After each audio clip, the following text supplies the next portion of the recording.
이름이라는 제갈. 기자로 살다 보면 수많은 사람을 만나고 그만큼의 명함을 받아서 쌓아두게 된다. 그것 또한 하나의 업이다.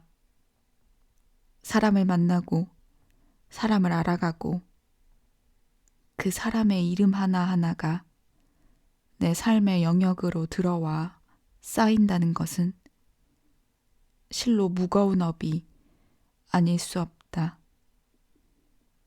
거듭 말하지만 사람이 온다는 것은 한 사람의 인생이 통째 육박해오는 일이 아니겠는가. 명함 한 장 한 장에도 그대로 적용 가능한 이야기이다. 이 시대의 사람들은 자기 이름을 타인에게 전달하는 방식과 창구가 참으로 다양해졌다. 소셜미디어를 이용하는 사람은 SNS 프로필을 통해 자기가 누군지를 알릴 수 있고, 생업 전선에서 뛰는 사람들은 톡톡 튀는 개성적 명함을 찍어 돌리거나 인터넷 포스팅 글을 통해 자신을 알리기도 한다. 명함은 이미 오래된 문물에 속해 다소 진부하게 여겨질 수도 있지만 그래도 명함만큼 명징한 것이 없고 자세히 뜯어보면 그 안에 여러 가지 흥미로운 메타포가 숨어 있는 걸 발견할 수가 있다. 무엇보다 한 사람의 명함을 들여다보면 그 사람이 살아온 궤적과 앞으로의 살아갈 방향성 같은 것들이 상징적으로 남아 엿보인다. 명함에 적힌 직함 하나하나, 디자인 한 조각, 소개 문구 한 줄에도 그 사람이 추구하는 삶의 스타일과 지향점 같은 것들이 담겨 있는 법이다. 예컨대 우리가 소위 사자라 부르는 사기꾼 성향의 인물들을 보면 명함에서부터 은연중에 그런 색깔이 드러나고는 한다. 일단 자기소개가 장황하다. 직책, 직함이 지나치게 많고 설명이 구구절절이다. 어디 어디 협회장, 무슨 무슨 모임 간부, 듣도 보도 못한 각종 단체명들이 줄줄이 등장한다. 그 많은 조직에 한꺼번에 발을 담그고 사람이 바빠서 어찌 살아가나 싶을 정도다.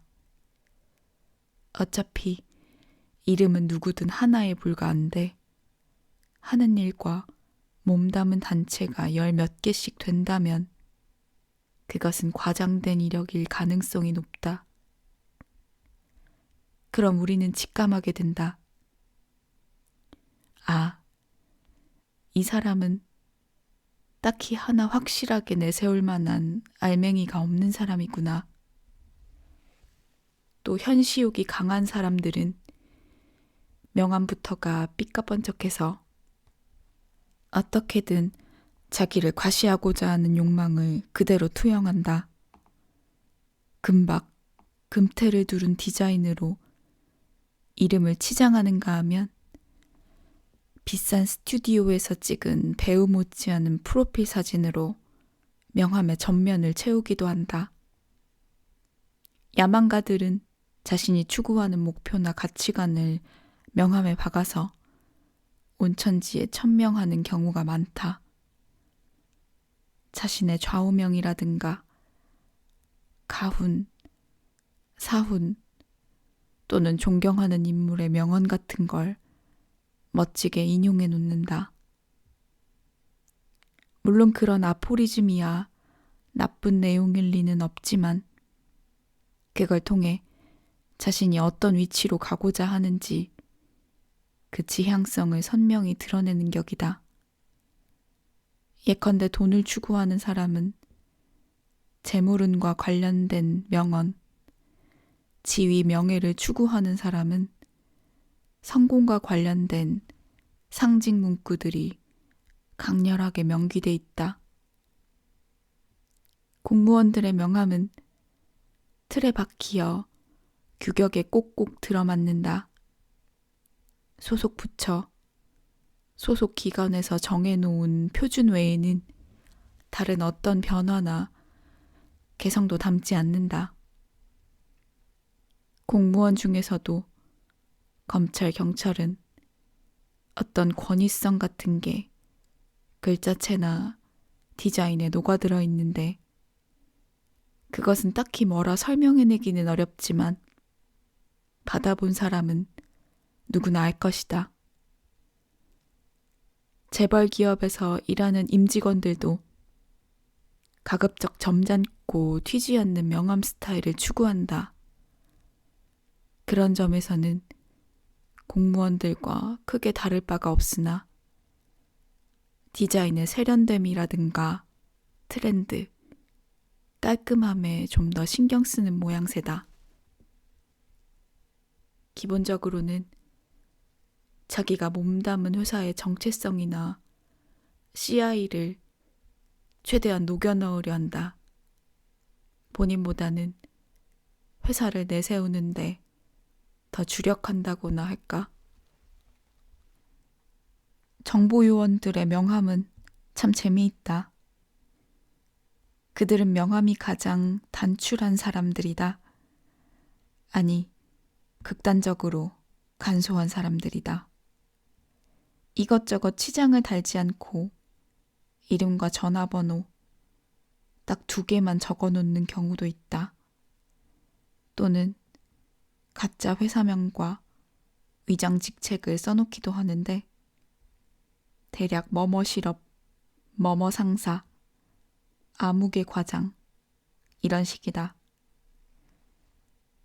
아무래도 신분을 아무데나 노출하면 안 되기 때문에 명함에도 아예 안 적거나 적더라도 가짜 정보를 적는 것인데 실은 그렇게 해놓았기 때문에 더 티가 난다는 걸 본인들은 알란가 모르겠다.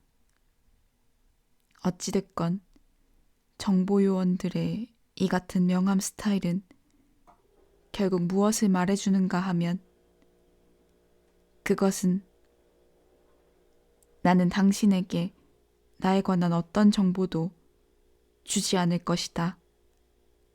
필요한 건 오로지 당신의 정보뿐이다. 이 말을 우회하고 있는 거나 마찬가지다.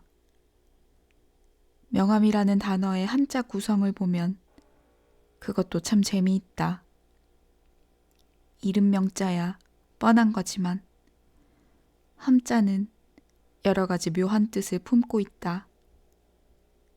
사전을 찾아보면 가장 먼저 나오는 것이 재갈이라는 뜻인데 말 그대로 재갈을 물리다 할 때에 그 재갈을 뜻한다.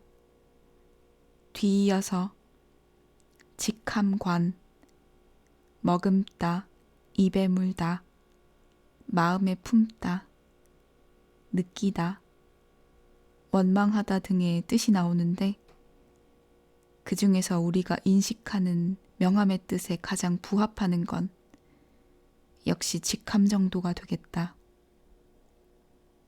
그러나 나는 여기에 재갈이라는 뜻을 갖다 붙여도 일맥이 상통한다고 본다. 이름의 재갈, 이름에 물리는 재갈, 이름이라는 재갈, 이름이 만드는 재갈. 명함에 적힌 이름과 직책이 그 사람의 삶에 일종의 재갈을 물린다는 의미로서 말이다. 본인의 이름이 무엇이고 직책이 무엇인지는 결국 그 삶에 어떤 책임을 부여하고 행동 반경까지 규정한다. 하는 일이 많고 소속된 곳이 많다는 건 그만큼의 굴레이고 제약이다. 하는 일이 많고 소속된 곳이 많다는 건 그만큼의 굴레이고 제약이다. 이상적으로 볼 때 완벽하게 자유로운 사람이란 아무런 이름도 직책도 없는 사람일 것이다. 그래서 불가에서는 이렇게 말한다. 너 자신에 대한 설명을 단순화할 수 있어야 한다. 네가 누구냐 물었을 때 그저 아무개입니다 라고만 짧게 답할 수 있어야 행복한 삶이다. 거기에 더해 나는 이런 사람이고 저런 사람이고 주렁주렁 설명을 달기 시작하면